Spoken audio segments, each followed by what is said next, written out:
നമസ്കാരം. രേവതി നക്ഷത്രത്തിൽ ജനിച്ചവർക്ക് ഈ മാസത്തിൽ, ഈ ഫെബ്രുവരി മാസത്തിൽ ഉദ്യോഗത്തിൽ സ്ഥാനക്കയറ്റം ലഭിക്കും. ആരോഗ്യം തൃപ്തികരമായിരിക്കും. ഏറ്റെടുത്ത ദൗത്യത്തിന് പൂർണ്ണത കൈവരും. ഗഹനമായ വിഷയങ്ങൾ ലളിതമായി അവതരിപ്പിക്കുവാൻ സാധിക്കും. നിരവധി കാര്യങ്ങൾ അനുകൂലമാക്കി തീർക്കുന്നത് സൽകീർത്തിക്ക് യോഗം കാണുന്നു. ആഗ്രഹിക്കുന്ന വിദേശയാത്ര സഫലമാകും.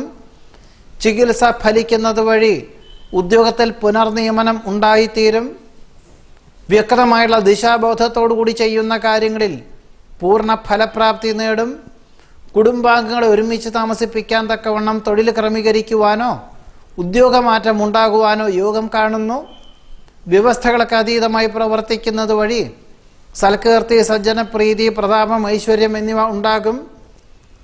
എന്നാൽ ഈ വക കാര്യങ്ങളെല്ലാം തന്നെ വളരെ ശ്രമകരമായിട്ടുള്ള പ്രവർത്തനങ്ങളൊക്കെ അനുകൂലമായ സാഹചര്യങ്ങൾ എല്ലാ പ്രകാരത്തിലും വന്നു ചേരുമെങ്കിലും മാസത്തിൻ്റെ രണ്ടാമത്തെ പകുതിയിൽ വളരെ ശ്രദ്ധ വേണ്ടതാണ്.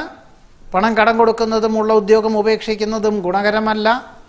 അഗ്നി, ആയുധം, ധനം, വാഹനം എന്നിവ ഉപയോഗിക്കുമ്പോൾ വളരെ ശ്രദ്ധിക്കേണ്ടതാണ്. പിതാവിന് അസുഖം വർദ്ധിക്കുന്നത് വഴി അവധിയെടുക്കേണ്ടതായ സാഹചര്യങ്ങൾ ഉണ്ടായിത്തീരും. എന്നാൽ നിസ്സാര ചികിത്സകളെ കൊണ്ട് രോഗവിമുക്തി വരുവാനുള്ള യോഗമുണ്ട്. ഏതൊരു കാര്യവും വളരെ ശ്രമകരമായി ചെയ്യുന്ന കാര്യങ്ങളിൽ പൂർണ്ണ ഫലപ്രാപ്തി നേടുവാൻ രേവതി നക്ഷത്രക്കാർക്ക് ഈ ഫെബ്രുവരി മാസത്തിൽ അനുകൂലമായ സാഹചര്യങ്ങൾ ഉണ്ടായിത്തീരും. നമസ്കാരം.